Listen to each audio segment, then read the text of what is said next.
Alright, so now we've gone ahead and split our jobs into stages. And we've defined two stages, a greeting stage and a build stage. It seems like the next thing we should do is start thinking about our entire pipeline, our entire chain. And so what we want to do is start actually skimming, doing something with this thing that we've compiled, the skim.cxx. So let's go on to the next step, our skimmer Higgs. So we're gonna go ahead and just be a little bit naive. So I know we need to do two things. I know we need to add a run stage. So if I go to get the YAML file, we'll add a run stage. And in this run stage, we're gonna go ahead and add in a skim ggh job. I think for now, I just want to be able to run this skim binary that we created from build skim. So let's try this now. Alright, so let's see what happens if we just run this. Add skim ggh job to run stage. And we'll run this. And we should see the pipeline update, but I'll refresh. There we go. We've got our 3 stages. So let's go ahead and let this run to double check that things work. I already know that this is going to fail, by the way, but we should go ahead and look at this failing first, just so we understand how it fails.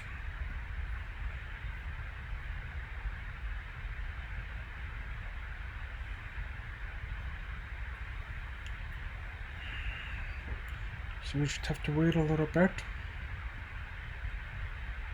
Maybe refresh.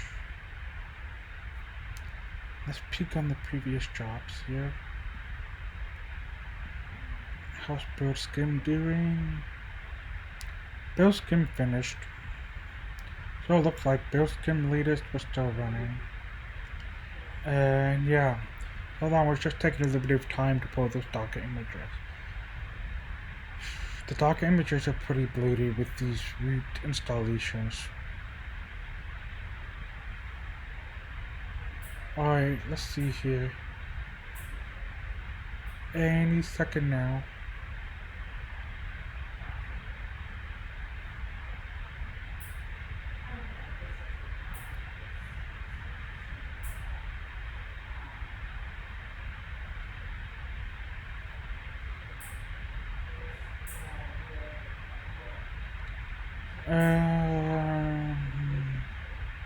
Any second. Come on. I guess I am a little bit impatient here. There we go. It uploaded the artifact, which is great. So let's go ahead to the run stage. Let's see what happens. This should run pretty quickly. And there's the error. And okay, so there is no skim binary. So the problem here is that we're not pulling artifacts from the previous job. As you can see here, this downloading artifacts line, there's no artifacts being downloaded. So we probably need to set up artifacts. I will link you in the tutorial more about job artifacts. But by default, artifacts from all previous stages are passed in by default. But we should also define dependencies, because dependencies tell us which artifacts to pick up. I have a lot more information about what we can define with artifacts that you can read through on your own time, such as specifying the paths, the name, whether to use all untracked files or not, when to upload artifacts, when they expire. And there's also this weird thing for unit tests, which I've never really used before, so we're not really going to cover it in the scope of the tutorial. So let's go ahead and add these artifacts to save everything. So let's see how we do that. So looking at this GitLab YAML file, we're going to go ahead to this build template here, this hidden job, and I guess under the script, we're going to specify artifacts. We're going to specify the paths, the skim binary that's being created, and we want these to expire in 1 day. So that looks good. Now the last thing we need to do is we need to tell skim ggh to only get the artifacts from build skim and not build skim latest. So we need to define dependencies or declare them. And we declare the build skim job as a dependency for skim ggh. Alright, so let's go ahead and do this. GitLab stage, and okay, this looks correct. Artifacts and dependencies. Alright, so this should hopefully run a little bit faster than the last time. Let's go back to the branch, which doesn't help. Let me find the merge request on the left and click that. There we go. Pipelines. Alright. Hopefully this runs a little bit faster. And I guess I have a little bit of time to talk about artifacts. So, these artifacts are very useful. They can be pretty much anything you want. You can imagine, for example, if you realize that you've compiled something and you don't necessarily need the rest of your code in a downstream job, but you only need the compiled binary, then you don't actually need to clone the repository anymore at that point, and you can just start passing around artifacts. So you can start thinking about how to make these jobs run faster and faster and faster by being very picky about what you clone or don't clone. You can also think of artifacts as pretty much anything that you want to upload after all the jobs are done. Because if we go back to all these pipelines that you have here, you can't necessarily see it unless I make this bigger, but if I click on this, sorry, that's not what I wanted to click on. If I click on the pipeline, that was an accident. If I click on the pipeline here, let's see, there are no artifacts to find here just yet. So I should be waiting for the job that added artifacts and dependencies. So I just need this to, that's finished. So here you go. You can see this download button here that allows you to download artifacts for the individual job. This will be very useful. So let's go ahead and see, that still failed. Alright, let's go ahead and check out what happened here. Shared libraries. Did we have root in this image too? No, we didn't. Okay, so the other problem here is that we forgot to use the same image that we used for the build job. Because in order to run a binary, you need to have the same shared libraries that you compile with. Alright, so I guess in the skim ggh, we just need to add in the same image that we want to use. So let me grab that here. Build skim, I'll copy it from build skim, and I'll add it after, I guess, dependencies. Alright.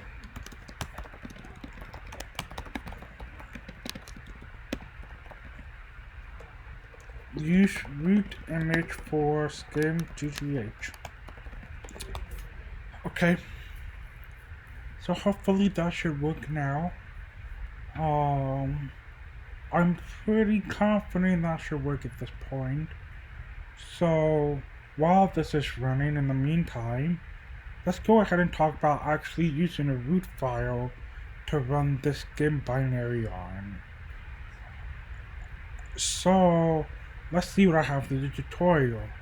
Now, I should mention the tutorial was originally written specifically to CERN.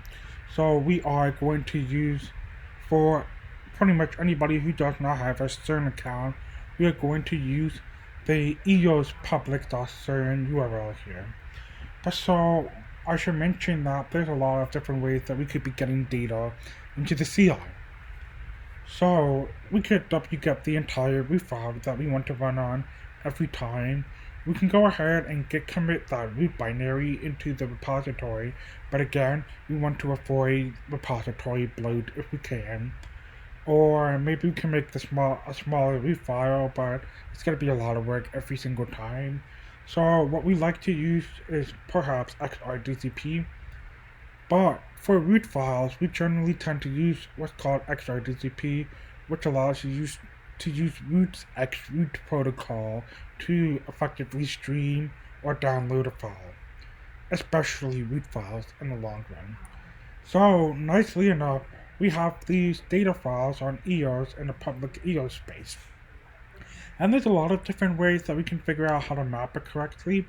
But so, if I went ahead and used my XRDFS right now, I can see that in here we have a lot of different root files showing up in this space.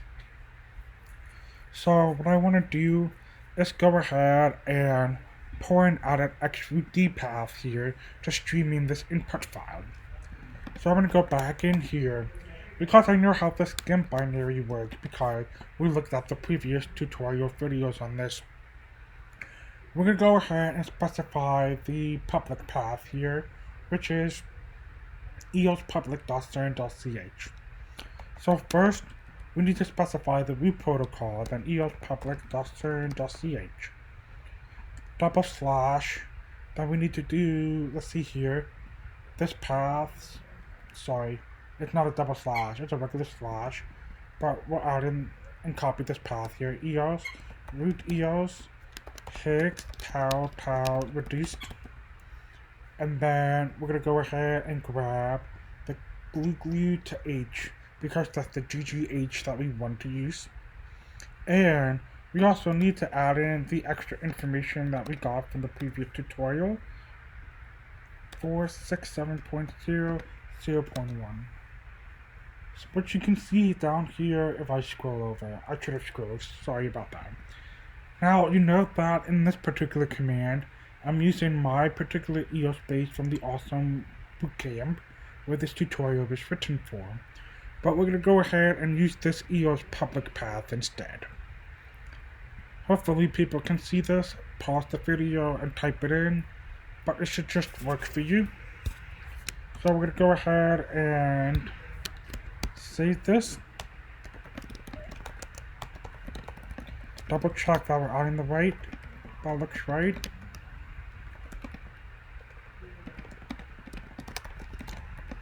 Let's run on an actual root file. And let's push that.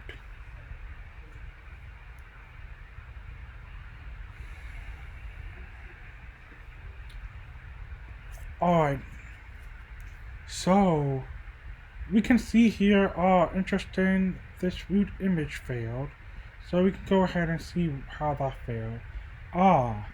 So it looks like what we did in the previous time is that it needs an input file, an output file, which we forgot to put, the cross section, the integrated luminosity, and the scale. So let's go back and look at this YAML file that we have here. We specified this input, but whoops, it looks like we forgot. Oh, maybe I forgot to specify the output here. Because did I put that in the tutorial? Yep, I did. So this is just Jordan being an idiot. Alright. So we're gonna go ahead and add that back in. Specify output root file. And push that. And hopefully that should work. So let's double check that this is added correctly. Alright, so this pipeline here, this second one in the list, will probably fail because we didn't specify the output file. So I'm hoping for this first pipeline on the list here to succeed. While we let that run, let's go ahead and talk about how many events we want to run over. So for CI jobs, at least at CERN, we use the concept of shared runners. So everybody has some sort of notion of shared computing time. For the most part, CI jobs can run at most an hour because that's a limit set by the CERN information technology staff. However, I generally like a particular job to run in, no more than 5 to 10 minutes probably. Fast turnaround time is much better and it's much easier for you in terms of development. You want to be able to get yourself a cup of tea or a cup of coffee out and then come back and see that the jobs are finished. And allows you to sort of reiterate and constantly develop. And because for some of you, because you're using the EOS public, you will not be getting an error, hopefully. But let's see what happens if we use the EOS public right now. And it looks like the build stage is still going on. So, as I mentioned, for the number of events, it really depends on the analysis. Some analyses can process 100 events a second. Some can do 1 event a second, especially when you're doing event generation, which could be maybe an event a minute, which could be very slow. I like to say that you want to process enough events such that your CI job are meaningful. It doesn't really make sense if you have an analysis that has a 1% selection efficiency and you only run 100 events, because that's not going to give you enough statistics to figure out if there have been physics changes. So you want to have perhaps maybe 10,000 events in that particular case. But let's say you have a job that has a, I don't know, 50 to 70% efficiency, but you could do with less statistics at the end of the day. Alright, so where are we with the skimming? Okay, looks like the skimming is running. So let's peek in and see what that one is doing. So it's pulling the Docker image in now. So hopefully we should see it passing, or maybe it'll fail with some sort of permissions error. And look, it says it's processing the input, which is great. And there's 47,696 events in there. And it looks like it ran. Great. So there's not much more that we need to do. For those of you following the tutorial and you run into the permissions error, this won't be covered in the tutorial videos, maybe. However, for those of you running on EOS Public, you can proceed to skip to the next video of what to do next. However, for those of you getting the permissions error, you should go on to the next video and we can talk a little bit about variables. For those of you who want to learn a little bit more about variables, go ahead to the next video as well.